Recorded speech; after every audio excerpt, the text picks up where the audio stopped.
Did you know that the fight for voting rights in America is as crucial today as it was during the Selma March? Just like John Lewis faced brutality for justice, we now face a different kind of battle, one that questions the integrity of our democracy. Join us as we explore why impeachment is a necessary remedy for a runaway president. The House chamber was filled with an air of tension as Representative Al Green took the floor, standing firm in the wake of his recent censure. His decision to interrupt President Trump's joint address had sent shockwaves through the political landscape, but to Green, it was a necessary disruption, one that he felt was his duty to make on behalf of the marginalized communities he had long championed. With a measured yet impassioned tone, Green addressed the press and his colleagues. History will remember not only the words of our leaders, but also the silence of those who failed to act. I refuse to be silent in the face of injustice. His statement set the tone for what was to come, a resolute defense of democratic principles and the rights of the people. Green drew a direct line between his protest and the ongoing battle for voting rights. He reminded the chamber of the anniversary of John Lewis's historic march from Selma to Montgomery, a moment that symbolized the fight for equal access to the ballot box. We stand here today because of those who bled and died for the right to vote.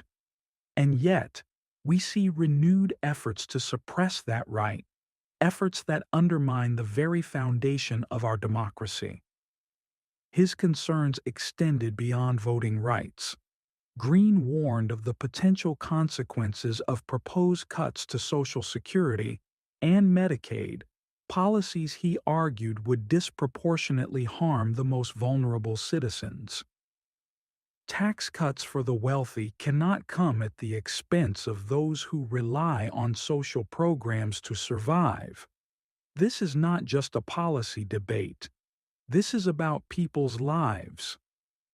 His words resonated deeply with those who had long feared that economic inequality would only widen under the current administration. But Green's message was not just one of criticism, it was a call to action.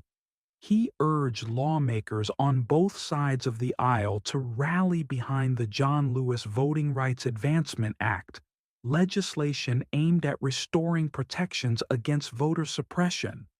If we claim to honor John Lewis, if we claim to uphold democracy, then we must act, not with mere words, but with votes, with laws, with unwavering commitment. As he concluded his speech, Green turned his attention to the role of the press, emphasizing the importance of independent journalism in holding power accountable. A free press is not the enemy of the people, it is the guardian of truth. Without it, democracy withers and misinformation thrives.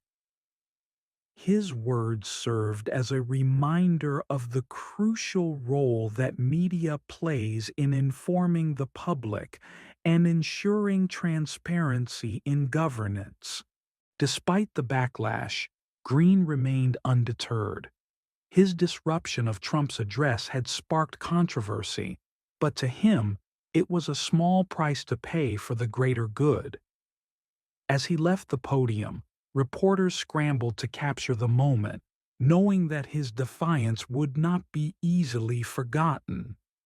His voice, unwavering in its demand for justice, had once again forced the nation to confront uncomfortable truths, and that, he believed, was the essence of true leadership.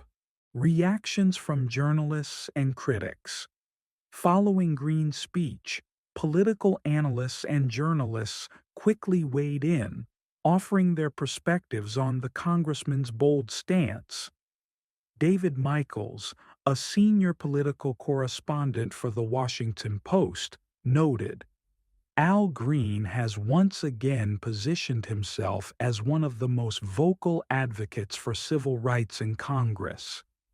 His willingness to disrupt a high-profile presidential address underscores the urgency he feels about the issue of voting rights.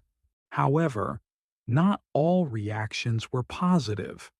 Conservative commentator Mark Reynolds argued on Fox News, this was nothing more than political theater.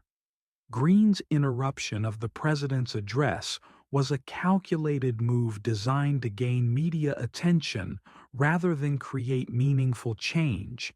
Meanwhile, investigative journalist Rachel Kim from The Guardian pointed out the broader significance of Green's remarks. What Representative Green did today was more than just a political statement. It was a reflection of the frustration many Americans feel about the slow progress on voting rights.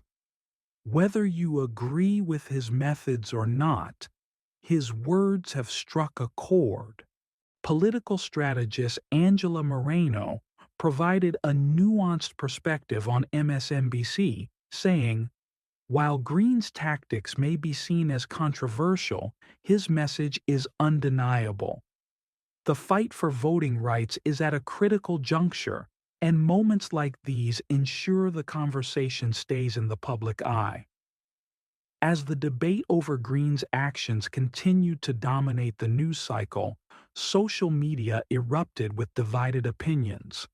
Hashtags like #YoungStandWithAllGreen and political stunt trended on Twitter, reflecting the polarized nature of the discourse. Regardless of the differing views, one thing was clear.